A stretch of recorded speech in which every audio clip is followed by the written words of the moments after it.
recess and how we can include more people in our recess activities. But sometimes they need to see it as an animated situation because that registers with them when they're younger. Sometimes they need to see it, somebody got it up, I can hear them squeaking. Sometimes they need to see it at the level that the age that they're at, because what they think is not bullying going on in their day-to-day life is actually bullying. Sometimes they need to see it in a different way. All right, the zones of regulation. Cooper, has anybody gotten this book yet? Rock Brain. So, this is great.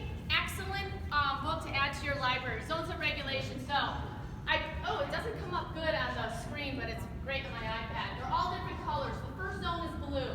So I made a big blue poster. When they come in, they tap what kind of mood, what kind of emotional state they're in. If they're blue, they're sad, they're sick, they're tired, they're bored, they're moving slowly, but we all have those days, right? And that's okay.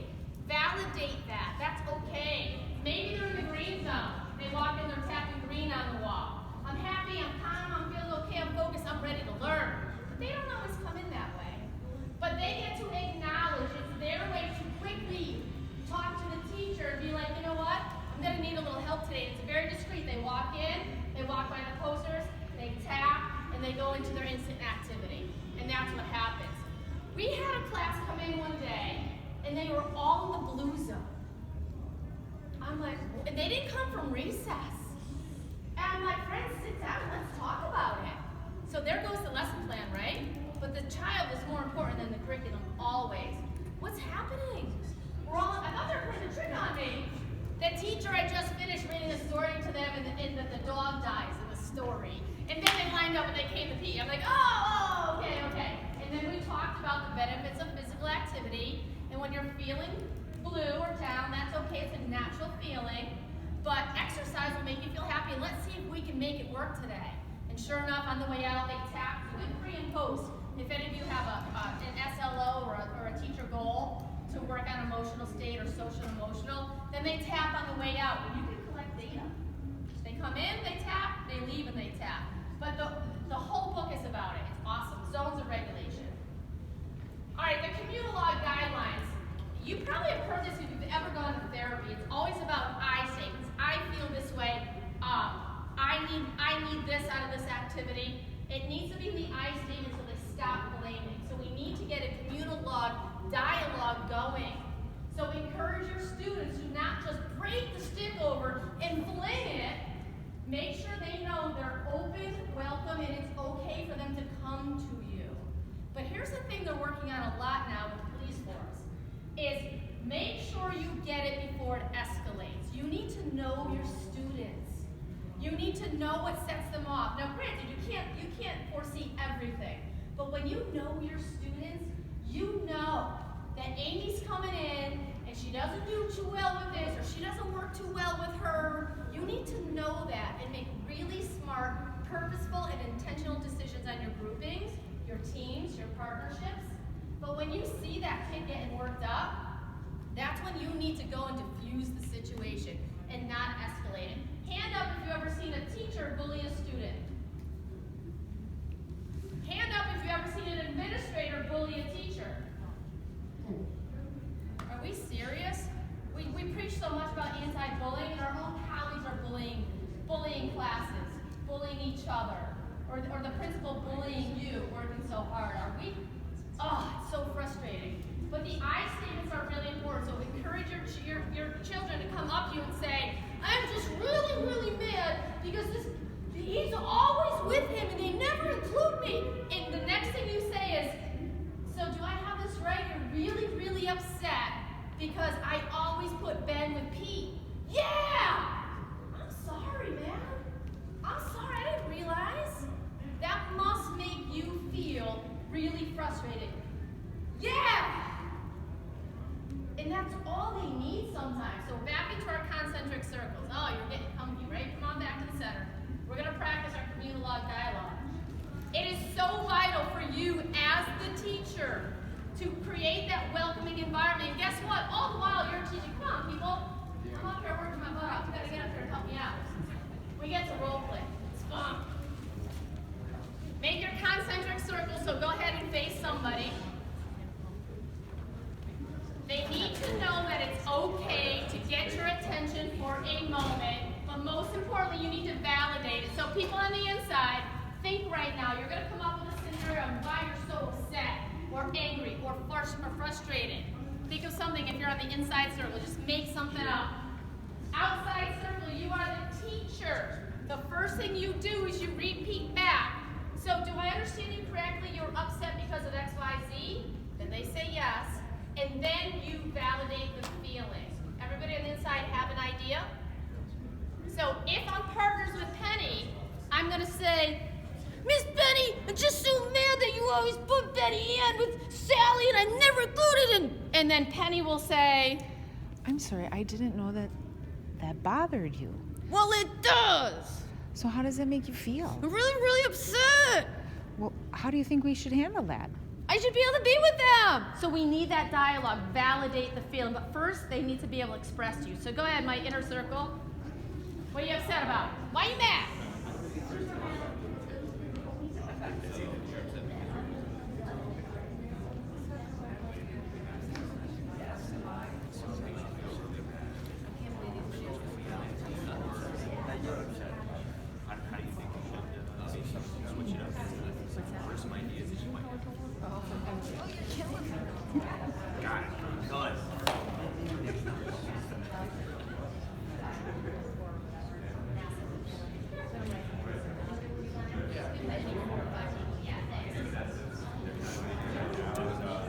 Inner circle, are we ready to rotate?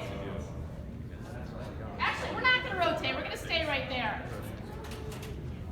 First of all, we're teaching a class, and time is running out, and the kids are on task doing what they're doing, and then you got this, it's annoying. It's annoying, but you know what? It's valuable and it's important. Because if we don't address it now, that kid's going to melt down, and it's only going to get worse for them. They need to know they're included, they're validated, the feeling is okay, and this is how the teacher can help. So now let's switch it up. If you were just a student, now you're the teacher. Outside circle, you come up with, you don't have to literally move position, it's all right if you want to. Out, now I mix it up. Raise your hand if you're the student. Raise your hand if you're the teacher. First thing the teacher does is listen, and then what? Do I understand I'm hearing you correctly? You're blah, blah, blah, blah, blah. And then you validate. Go ahead.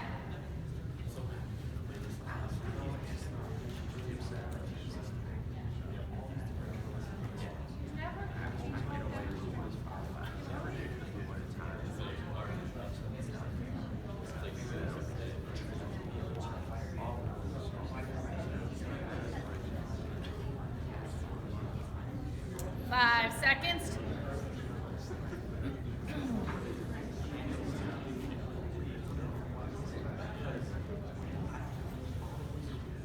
Alrighty. Has anybody ever done that in their class? As busy as we are, have you been able to take the time to listen to that kid? For the first 20 years of my teaching career, I never listened to a kid. I didn't have time. My answer was always, why don't you share that with me during lineup? And then, of course, they forget and you forget, and then they go out and they're still miserable. For the first 20 years, I never did that.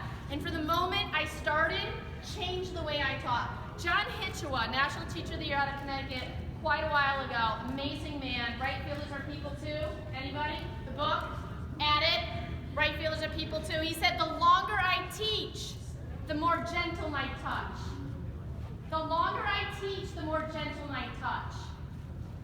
It resonated with me because I'm a control freak. It has to be this way. We're on task. We start on time. We end on time.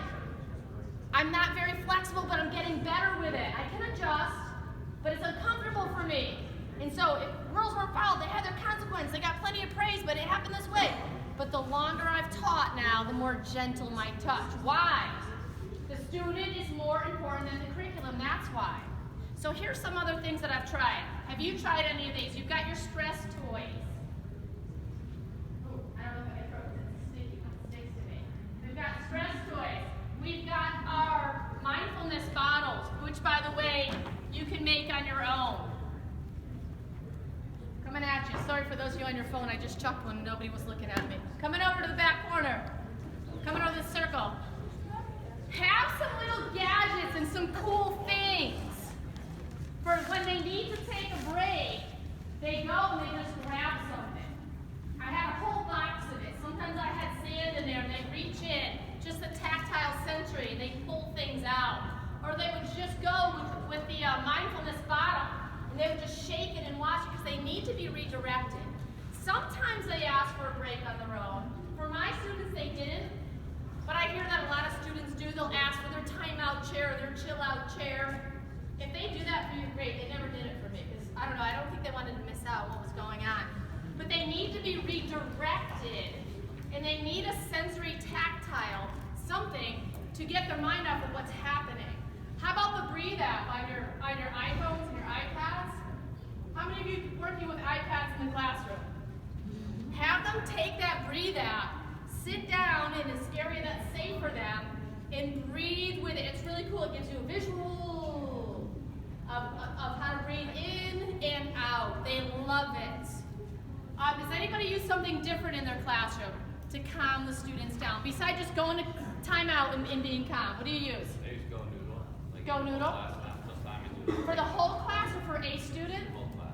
Okay, so we take, and they call them brain breaks, and I never understood. It's really a brain burst, right? It's a brain burst.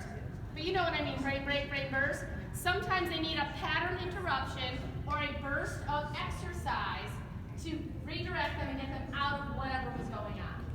Okay? Does anybody use something different?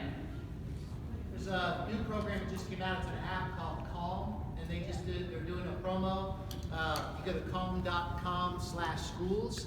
They're offering all of their content available free for all teachers. Calm.com.schools. Did you get it? Because it's not in my stuff. When you put your email address in, it takes a few days for the confirmation to come to your email. Because I originally did it and I thought, oh, they had too many people subscribe or whatever, and they cut it off. But it just takes like 2, 3, 4 days before the confirmation email comes to you, and it's a code that you go onto their app or their website and enter to get all their content for free. Com.com.schools, right, Brett? /schools. /schools. God, this is why we go to conferences. There's more and more things coming down the pipe each and every day. I used to, when kids did not follow the expectation, at some point in my behavior plan, they'd go into timeout, and I had a picture, and they had to sit, and they had to be calm, and they weren't rolling on the floor, and they weren't screaming or crying. And then I finally changed it, and I put a composition book down there. And depending on the age, I would say either write what you're so upset about, or write what the other students are doing, or draw me a picture. And this is what I get. I'm mad because nobody will pass to me. Validate that. There's also an instructional problem if not all students are getting touches on the ball, but again, that's another whole conference. This one says, the third one's the best. I don't like the game. I'm sorry. Because they'll go to timeout and they're like, can I go back now? I'm sorry. I forgot. And it's like, all right, let's just talk about this for a moment. Oh, we got 23 other kids that we have to still teach. Give them the book, let them draw a picture or write. Here's the best one of all. That's what he did. That was what he wrote. You know what he wrote? He was so mad. I didn't even make him write. Just took the things, and that was it. But you know what? That's awesome. Because you know why? He's expressing it. He didn't hurt anybody. He didn't hurt anybody. I'm not judging him on his grammar or dangling participles. All right, come on, let's talk about it. You must be really upset. I'm sorry, but I have days like that too. I breathe with them, and then I know you're gonna do better, because they need to know you're not mad at them. We do get mad though, don't we? We do, let's be honest. We get mad sometimes, because we're human beings too. Remember that social emotional? We have emotions too, and sometimes kids really push us to our limit, but they also elate us when they succeed or when we succeed, and validate that. So that's sometimes you need to, did you learn this in student teaching? Show that you're more angry than you actually are, because if you wait till you get to that boiling point and you lose your temper, there's no coming back. It's not gonna end well. So sometimes you have to do this. Everybody do this with me. Turn around, take a deep breath, put your hands in your head. Am I the only one doing it? Yes, come on, turn around. Put your hands in your head, take a deep breath. Ooh. That whole thing about keep your back to the wall, forget about that for a second. You gotta breathe yourself as the educator, because if you blow up at a kid, it's harmful. It's very harmful. All right, so acknowledge your own stress as the educator. I said this in the beginning, we talk so much about the student's social and emotional state, but we too have to be emotionally well. So please make sure you're exercising, make sure you're doing some meditation. I'm doing 10 minutes of meditation now each morning. I get up earlier, but what's a loss of 10 minutes, what's it gonna do to my day? Please, I can do 10 minutes. And I sit there and I meditate for 10 minutes. Let me tell you, it's changed me. This whole second semester, it's amazing. Anybody do the yoga this morning? I wanted to sleep for another hour. I did it because I knew it would help me. So take care of yourselves so that then you can take care of your students. How about have a sense of humor? Folks, you can sit now. I'm sorry to make you stand that long. If you have a stress ball or a bottle, you may keep it. You may keep it or give it to somebody else. Have a sense of humor. You need to laugh, because you know what? Sometimes things are just plain funny. Third grade student, he had Down syndrome. He wouldn't do anything in class. We have the PPT, and I said, Miss Gagnon, Amy's great, she's wonderful, we love her to death, but she just won't produce any work in PE, and I know it'll help her fitness level. I'm pretending it's me. So she worked on it at home, we worked on it in school, and finally, Amy gets up and she joins the game. Do you ever play SWAT ball? Get a big, like a Walmart ball, open hand, you whack it. I use it to teach space and offensive and defensive concepts. Amy finally gets in the game. His name was really Keith. And I was like, yeah, I'm looking at my co-teaching partner across the way, like, yeah, Keith's in the game. First time all year. And the ball comes and somebody swats and it smashes him right in the face. And you know what he says? He said the real word, but I won't. Oh, F this! He literally got in the game for 2 seconds, gets bashed in the head. I looked at Bobby, and Bobby looked at me, and we went, and we just died laughing, but we couldn't let the kids see us laugh. He was third grade.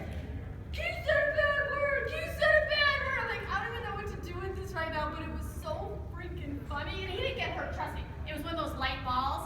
But nobody likes that feeling. And I'm like, oh my God, we finally got him, now we lost him. Sometimes you just gotta laugh at yourself or laugh at what's going on, when appropriate. Oh, good Lord. And one step at a time.